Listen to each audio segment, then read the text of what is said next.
Hi everybody and welcome back to my channel. In today's video, we're going to be discussing the 25 most commonly asked questions that I normally get from clients whenever they're considering purchasing a property here in Punta Cana, Dominican Republic overall. So stay tuned and keep watching this video to find out everything you wanted to know about purchasing a property in Punta Cana. So we're going to kick off this video with question number 1, which is, are there any financing options available for foreign buyers? Now, I get this question all the time. And what I want to say here is that I get a lot of clients from the US, for example, that come here thinking that they can use all their financing options that they have back home, right? So you can finance 90% with, very little down payment.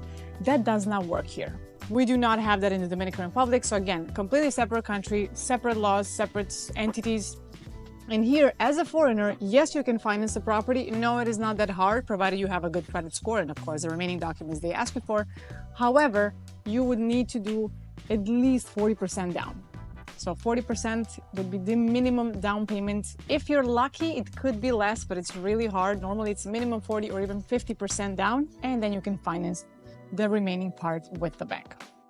On top of this, I wanted to add that financing here and interest rates here are always a bit higher than they are in the US, for example. So let's say if in the US, the interest rates right now are 7%, here they would be closer to a 9 or a 10. Again, it depends on the bank, but right now we're in May 2025. We're looking at interest rates minimum 8.5% in some banks, and they go up to 13% for interest rates in dollars. So it's much higher. And back in the US, for you guys, typically it's much more favorable in terms of interest rates and how high they are. Instead of, for example, getting financing here, sometimes some of my clients, what they did is essentially they either refinanced their home back in the US, or they essentially got a HELOC, line of credit. So there's a lot of options you can do back home and use those funds to reinvest back here in Punta Cana. Question number 2, what are the typical closing costs and who pays them? So this will depend mostly whether you're buying a pre-construction or a resale. Let's say you are buying a pre-construction. That typically has the Confutur tax exemption. If you're buying a pre-construction, your closing costs for the vast majority of it are only going to be the legal fees. So you're only going to be paying your attorney for the process of analyzing the initial contract and then the definitive contract. And the fee you pay at the very beginning includes that whole process with your attorney and also transferring the title at the end and everything else. So that fee, the attorney fee in the Dominican Republic, ranges from 1% of the sales price to 1.5% of the sales price. I know that's different than it is in the US and Canada, but here unfortunately, this is the standard here. It's a percentage, right? Some attorneys may be able to give you a discount depending, of course, of the sales price, because, they cannot charge a 1% for $1 million transaction and a $15 million transaction. So, of course, you can negotiate more or less depending on the sales price. But this is the standard. So if you're buying a pre-construction, you are going to be paying only the closing costs, which include your attorney fees, if your project is under the Confutur tax exemption. Because when it's under the tax exemption, you're not paying the 3% title transfer fee at all, which is the largest closing cost. So that was when you're buying a pre-construction with the Confutur tax exemption. If you're buying a resale, a property that already exists, you're going to be paying, of course, besides the attorney fees that we just talked about, again, from 1 to 1.5% of the sales price, you're also going to be paying the title transfer tax directly to the tax office or the DGII in the Dominican Republic. That amount is 3% of the official registered value of the property, right? Now, that value is normally the new sales price, but there's ways essentially to kind of mitigate that a little bit. But yeah, you could safely say it's a 3% of the property value plus the attorney fees of 1 to 1.5% if it's a resale. And if it's a project that doesn't have the tax exemption, it's exactly the same. You will have to end up paying the 3% once the title is ready for transfer. And to answer the question, who pays for these costs? So you as the buyer would have to pay for these costs, again, so for the title transfer fee and the attorney fees. And the seller, of course, needs to have their own attorney to cover their legal fees, because the seller also needs to have an attorney who represents them to analyze the sales contract as well. Question number 3 is, can I purchase a property remotely or do I need to be physically present in the Dominican Republic? So this is a great question because, again, it depends whether you're buying a pre-construction or a resale. If you're buying a pre-construction for the initial promise of sale contract, you do not need to be present. You can, in most cases, with most developer nowadays, you can sign it online via DocuSign on any other, digital signing signature platform. However, if it's a resale, you can reserve it from abroad. While we go into escrow and everything else. But for the final signing of the definitive contract, you should and need to be in the Dominican Republic. You need to be present to sign these documents.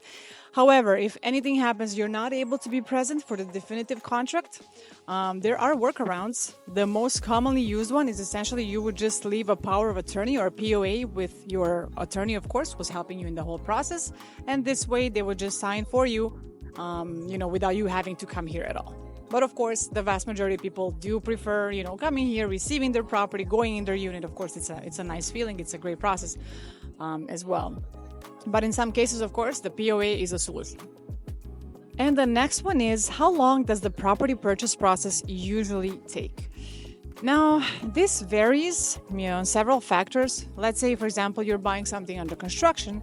The time from the moment of reservation to the first contract you're going to be signing, which is the promise of sale, that is about 30 days maximum. So you do the reservation, then within 30 days, the contract is ready for signing. You do down payment, of course, and that is considered closed in a way. But then, of course, you still have the whole construction to go through, and then you sign the final contract upon delivery, which is another process, another step in this process, which would be the final one, of course. If you're buying a resale, for example, that is a bit different because also here it depends if you're doing financing or not. So if you do need financing, it's unlikely you will close in 30 days because banks here are a bit slow and they take a bit longer to kind of process the documents and, approve the loan as well. So if you're doing financing, we typically put 60 days as a closing period. However, it can go beyond that as well. And if you're not doing financing and if it's an all cash purchase of a resale property, well, in that case, we could close in the quickest we could close would be about 2 to 3 weeks if everything goes well. But worst case, we always put 30 days and within 30 days, you can have your property and everything can be. Continue with the next question, which is, do I need to have a residency to invest in real estate in the Dominican Republic? The answer to this is short and simple. No, you do not. You can definitely invest without having a residency. You can even spend time here without a residency. You have a lot of rights without a residency locally as well. For example, you're a foreigner here. You can even get health insurance without one. You can drive a car as well, but ideally you would get the international driver's license from your home country, or you would essentially, go in and out of the country because the driver's license is the one that does expire after 30 days in this country. So it wouldn't be valid. For example, if you go in a car accident or something like that after 30 days, that would be an issue because your driver's license would not be valid anymore. But there's workarounds around that. You can do an international driver's license that lasts, I think, a year. You can pay for it. So there's a lot of options. But again, you can get a health insurance. You can drive with the international driver's license. You can open a bank account, but you have to do it within the first 30 days of entering the country because they do check that. But yeah, you can basically do pretty much everything. And again, if you do decide to get a residency, it does help because again, your driver's license, you can make it legal here forever. For a certain period of time. So there's a lot of things you can do with the residency as well. And what I personally love the most about my residency is the fact that when I land at the airport in Punta Cana, I go to the residency line, which is always empty because, of course, all the tourists are on the other side. So I never wait at the immigration. And with the local residency, that is, for me, the most beautiful benefit. You just skip all the line. Every time I land, I'm very happy about that. So that is for sure amazing. And also you get a lot of local discounts around Punta Cana and the country, etc. with your Dominican ID. Question number 6, can I renovate the property after purchase and are there any restrictions? You can definitely renovate your property after you purchased it. Of course, there are restrictions, again, depending on the HOA, the community itself. You typically cannot make changes, visible changes that affects the facade of the building. So that is normally not allowed. But again, it depends. You got to submit your plans every time to the HOA, to the particular building condominium, and then they decide, whether to approve or deny essentially your request. But on the interior of the apartment, you can definitely make changes as long as, of course, you're not tearing down one structural beam, or anything that's load bearing. And again, this is what the condominium first approves, reviews, of course, and then you can continue with the remodeling of your apartment. But yes, you can 100% do it. Question number 7 is property insurance recommended in the area? Now, of course, it's good to have property insurance anywhere in the world. Is it common here? It is not very common. The reason for it not being so common nowadays is, again, I think because people locally got very relaxed because we haven't had a major category hurricane since 1998. So it's been well over 20 years. Yes, we have had category 1 here and there, but nothing too major. So people got very relaxed. And you'd be surprised, but actually the vast majority of property owners do not even get property insurance if they're not financing with the bank, of course. If you're financing with the bank does make you get it, of course, through the loan. But most cash buyers do not end up getting it. What they do end up getting instead, in most cases, are essentially just hurricane shutters with metal reinforcements in the middle as an added layer of protection to their apartment. But yes, it's available. There's a lot of insurance brokers and they can get you different quotes and you can definitely have property insurance. And the next question is, are there any risks with beachfront or ocean view properties? Naturally, if you're on the beach, you're always going to have more erosion on your property because, you're right in front of the water, right? So the upkeep is definitely higher compared to properties that are not on the water. And in those cases, of course, in properties that are first line of the beach, yes, it's recommended to get a property insurance just to, be on the safe side. However, trust me, I know of a lot of them, they still do not have it. And they do actually have the hurricane shutters. So you can get those. And I definitely recommend getting hurricane shutters, especially if you're on the beach itself. Continuing with the next one, which is, what are the most popular neighborhoods within Cap Cana? Well, Cap Cana itself is a huge popular neighborhood. There's a lot of nice neighborhoods within Cap Cana. The most popular right now, I would say, would be the marina of Cap Cana. Because, of course, there's the marina, but there's also the beaches, right? In the marina itself, it's a beautiful area. It's close to a lot of restaurants, shops, entertainment, so everything is kind of concentrated there for now. However, for example, in pre-construction, right now, the new development of the area closest to Juanillo Beach, to the Juanillo Village area called the Falls, is right now the most popular for pre-construction because that is going to be the future hub and future entertainment center of Cap Cana. And the following question is, what can $100,000 get me in Punta Cana? Oh God, this is the question that we get. I'm pretty sure all the agents here get this question every 2 days approximately. The reason for this, as I mentioned in many of my previous videos, is that in this country we do not have a centralized MLS system, nor do we have controlled websites such as Zillow, for example, that you have in the US, where you actually have an MLS, and prices are updated all the time and everything is pretty much accurate. Well, here that's not the case, right? So we have a lot of random websites with a lot of clickbaits as well that showcase 100,000 beachfront properties. These do not exist. So this is not the reality. And unfortunately, a lot of people fall for that. And it's just a way for these people to get your information and then try to sell you something else. There are no $100,000 beachfront properties in Punta Cana. In exclusive areas, for example, premium areas, right, such as Cap Cana, beachfront properties would start at least $300,000. And here we're not even talking about a 2-bedroom, we're talking about a studio on the beach. A studio of 800 square feet, that will go for $300,000. But don't believe that outside of Cap Cana, you can get something much cheaper beachfront. Because, for example, in Bávaro, Los Corrales, Cortecito, beachfront complexes, and those are not within huge, gated communities such as Cap Cana. There, you can get a 1-bedroom in the 300,000s on the beach. So you're not getting a mansion, you're not getting a house, you're getting a small apartment on the beach for $300,000. For $100,000, you can get a 1-bedroom, which is a 20-minute drive to the beach in pre-construction. Question number 11, are pets allowed in the community of Cap Cana. Cap Cana itself is a very pet-friendly community overall. You can definitely take your pet anywhere. I own a pet myself, and I always take my dog to the beach. There are rules and guidelines to follow. Yes, your dog should always be on a leash. Not everybody follows it all the time, but yes, there's those guidelines. Generally speaking, you can definitely take your pet pretty much anywhere. I've taken my dog to restaurants as well. Everything was pretty perfect. And I saw that you can even take your dog, for example, to Blue Mall, right? So even our malls are pet friendly. So the entire Punta Cana, for the most part, is very pet friendly.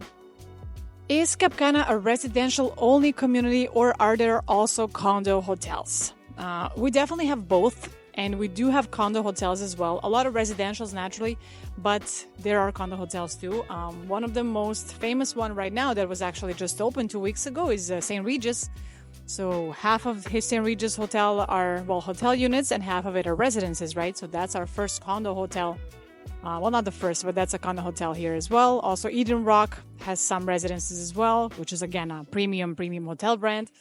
But something not that premium, for example, now we have a lot of pre-construction projects as well that offer these condo hotel options. Some of these projects already have agreements signed with international hotel chains. So, for example, if you buy with them, your unit can be part of the rental pool of the hotel, of course, which helps kind of guarantee that ROI and, make sure that your unit will be rented. Again, because you're part of a pool, yours doesn't have to be rented because you will be getting money from that pool, from all the owners, right? So yes, there's definitely those options as well in pre-construction at, of course, much more affordable prices compared to St. Regis and Eden Rock. The next one is, what are the rental occupancy rates throughout the year?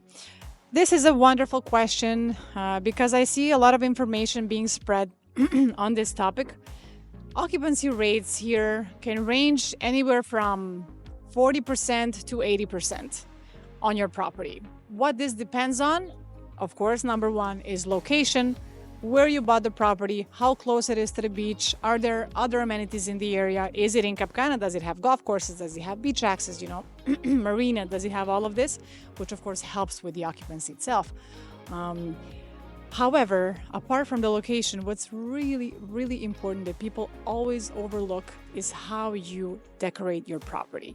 I know of a lot of cases when people buy either in pre-construction or a resale, they do not update the property. They buy 3 furniture pieces from IKEA and they expect to have an 80% occupancy. That's just not going to happen. Fortunately, the more effort you put into your property, the better it's going to rent. I know of cases when people put beautiful wallpapers, PVC paneling, wood paneling, and made such a huge difference in the occupancy rate. So if you do invest just a little bit of time, and it's not even that expensive to kind of do this upgrade to the apartment, it's going to rent so much better.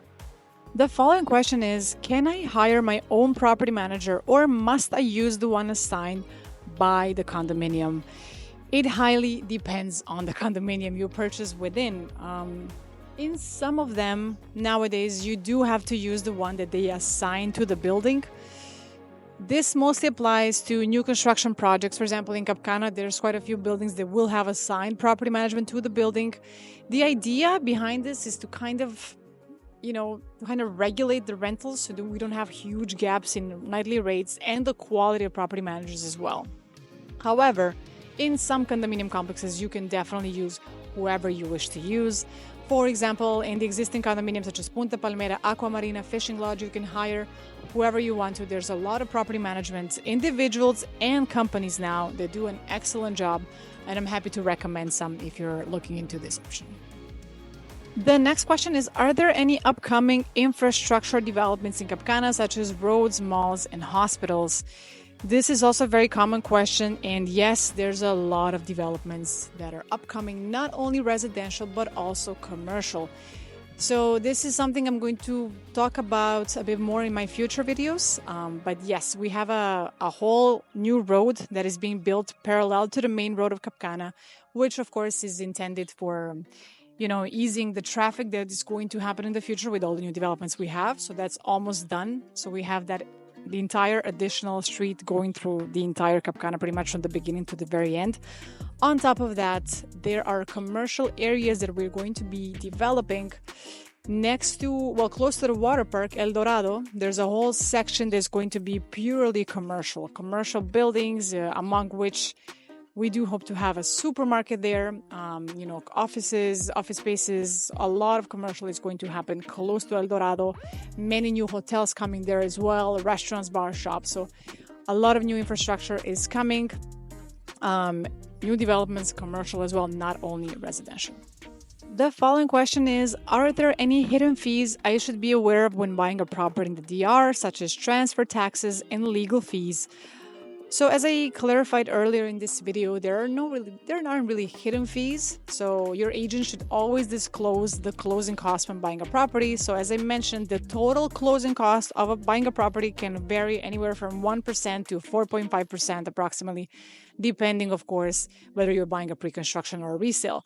But besides that, of course, you have to factor in, your monthly payments once you're the owner of the property, right? So you need to factor in the HOA cost, the electricity cost, which is a bit costly on this island. So all of that is something you have to factor in, not of course just the closing costs, but again, to the upkeep of the property and the maintenance itself. The following one is, what amenities are included in the HOA fees? This depends on the community you buy within, if you're buying within one, that is as well. For example, if you're buying in Cap Cana, wherever you buy in Cap Cana, there are two HOA fees that you pay, right? The first one is the one that you're paying, for example, of the building you're in. That's the HOA of the condominium itself, which of course includes the 24/7 reception, security, trash pickup, common area maintenance, pool maintenance, so all of that pertains to the building itself. Beyond that, there's a separate HOA fee that you pay as an owner in Cap Cana called APROCAP, which stands for Asociación de Propietarios de Cap Cana, or Cap Cana's Owners Association fee. This is equal to about $32 per bedroom per month, and it contributes to the entire infrastructure of Cap Cana, landscaping, beach cleanup, road assistance, so all of that, the whole security in Cap Cana, everything is covered with this APROCAP fee. And that's something you pay no matter where you buy in Cap Cana. So that pertains, for example, to Cap Cana. If you're buying in Los Corrales, Cortecito, Bávaro, in a community, actually without a community, just within a condominium complex, you're only going to be paying the HOA of the condominium because you're not in a gated residential per se. The next one is a fantastic question, and it is, can I resell the property easily, and what is the current resale market like? Our resale market is a strong market. There is, I would definitely say, not a lot of inventory when it comes to resales. We love getting new inventory because there's a lot of people who want something ready because we have so many projects on the market, but not a lot of resale opportunities. So whenever something comes up on the market that is a good deal, well priced, well decorated, it sells very fast. On the other hand, when you put something up for sale which is overpriced, it's a bit outdated, it does not sell quickly. So that's also something that I was referring to in one of the previous questions of this video. If you put in just a little bit of effort in your apartment when you want to resell it, you change some furniture, you brighten it up, you freshen it up, it's going to sell fast. If you want to sell as is, if you don't want to update anything, it's simply not going to sell that quickly. That is the reality of the situation. The next question is, are there any restrictions on foreign ownership in certain areas or properties?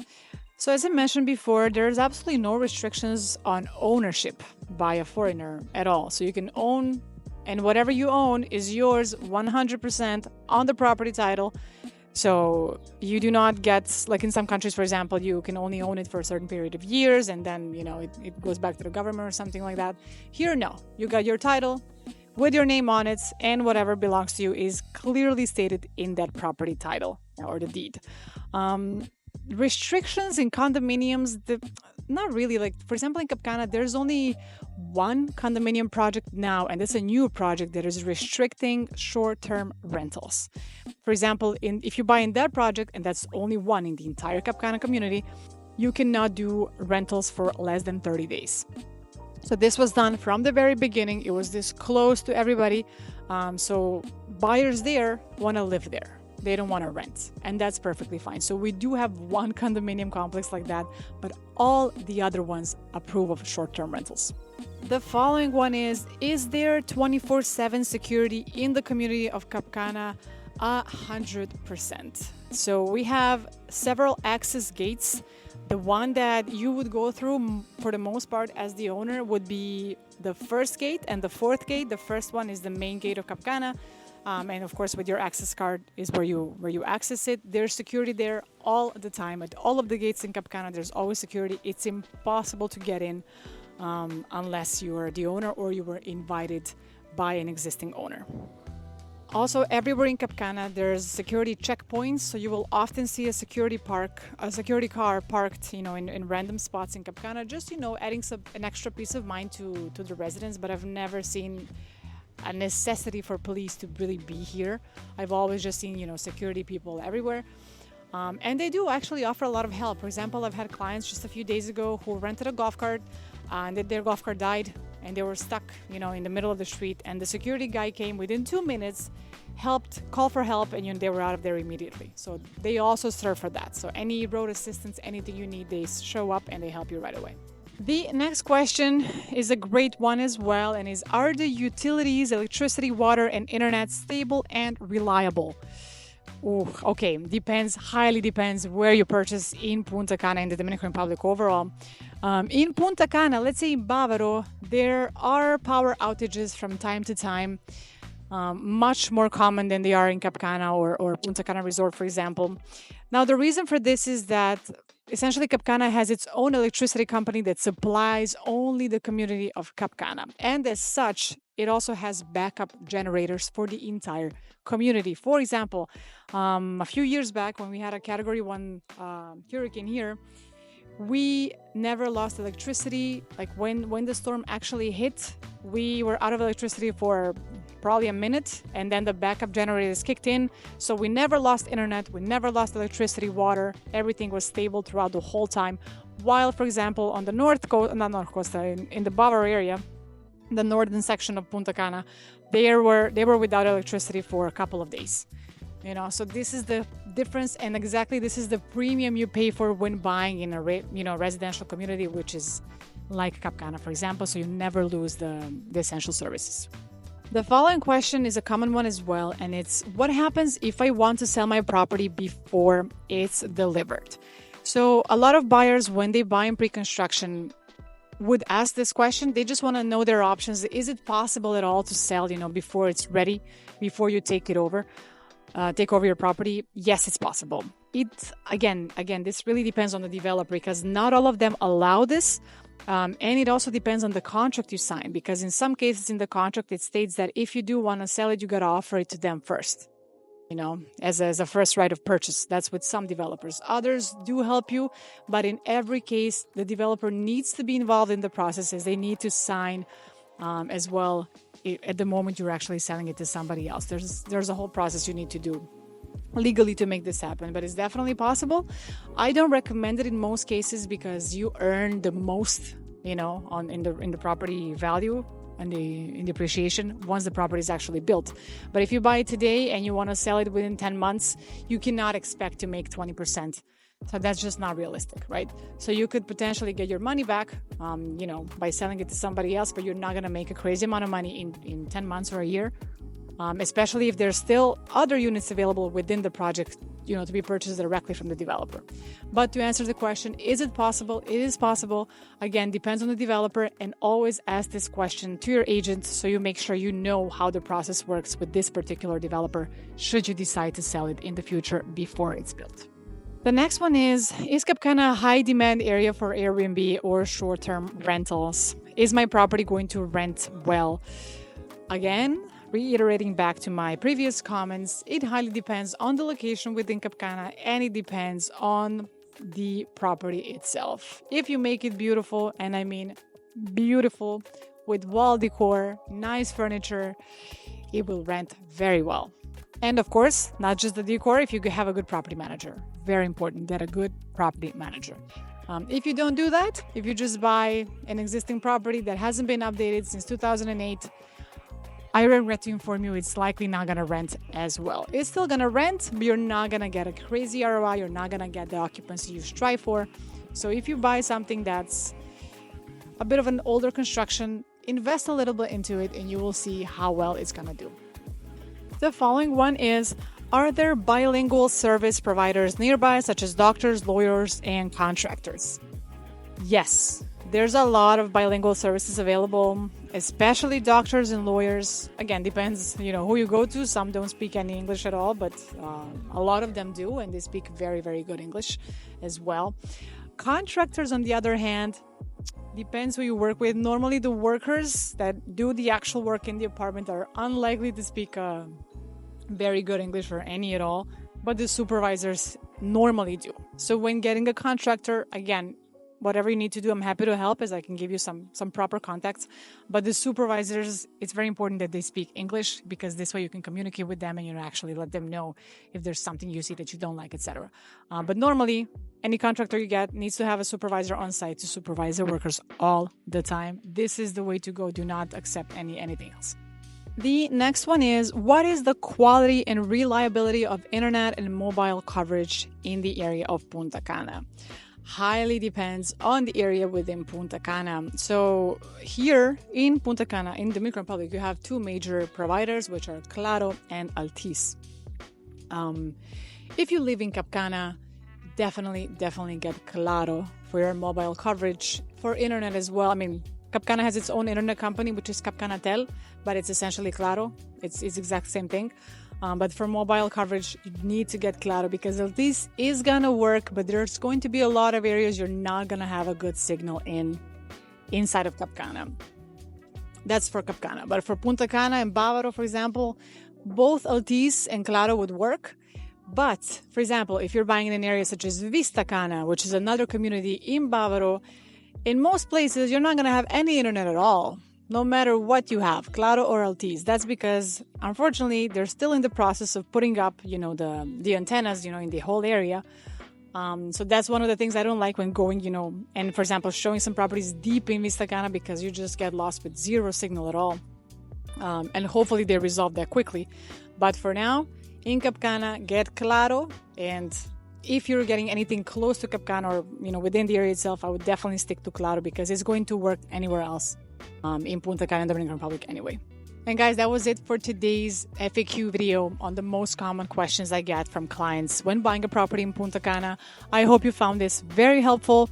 And of course, if there's anything I missed or any other questions you may have or something else you would like to know, make sure to drop those in the comments below, and I'll make sure to include it in my next FAQ video. Thank you guys again for watching. I highly appreciate your support, and I look forward to seeing you guys in my next videos as well. Have a great rest of the week. See you in the next one. Bye.